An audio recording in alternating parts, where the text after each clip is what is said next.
Think big and dream even bigger. When I was young, I didn't really know what I was going to do when I got older. People kept asking me, but then I thought the idea of inventing things would be really cool. The reason I thought that was because I read a quote from Arthur C. Clarke, which said that a sufficiently advanced technology is indistinguishable from magic. And that's really true. If you go back 300 years, the things we take for granted today would have been considered magic. They I always had an existential crisis, trying to figure out what does it all mean. Like, what's the purpose of things? And I came to the conclusion that if we can advance the knowledge of the world, if we can do things that expand the scope and scale of consciousness, then we're better able to ask the right questions and become more enlightened. When I started SpaceX, initially, I thought that there was no way one could start a rocket company.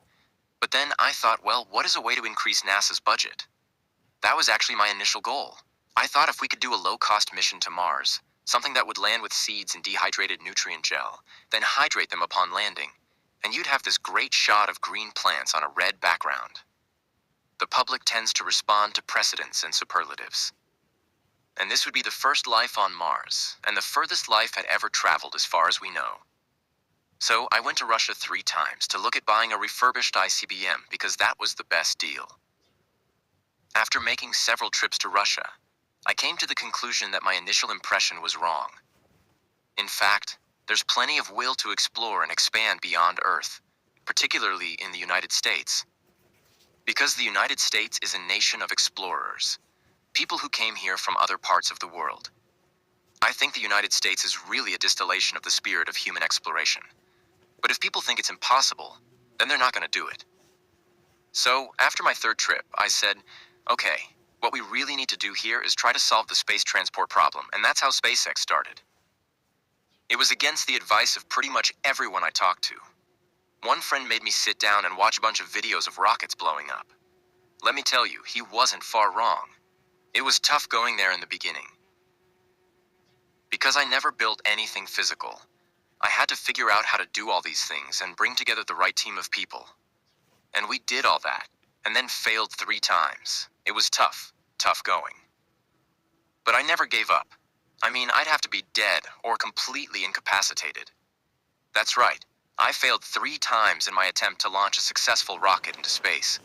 I spent all of my money into SpaceX, the millions of dollars I had earned from selling PayPal, and all my wealth.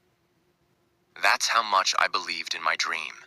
To everyone's shock, I still failed. But I didn't give up. Because I trusted my intuition, my vision. You need to believe in yourself before you go out in the world and turn that vision into reality. It is this unyielding determination that makes this possible. So, I encourage you to think big, dream even bigger, and never give up on your passions. Remember, the biggest risk is not taking any risk. When something is important enough, you do it even when the odds are not in your favor. Take risks, always value criticism, never give up, have a burning passion for your work, work like hell, live in adventure, and don't just solve problems, 1, 2, but a well-thought-out critique of whatever you're doing is as valuable as gold. Weak people get discouraged by criticism.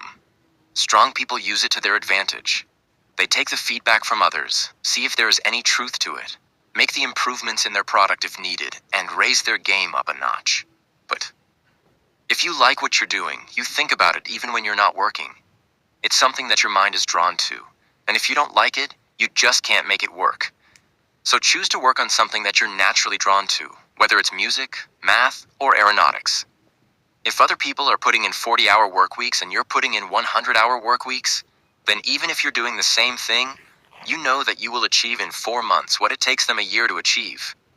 You really need to outwork your competition in order to come.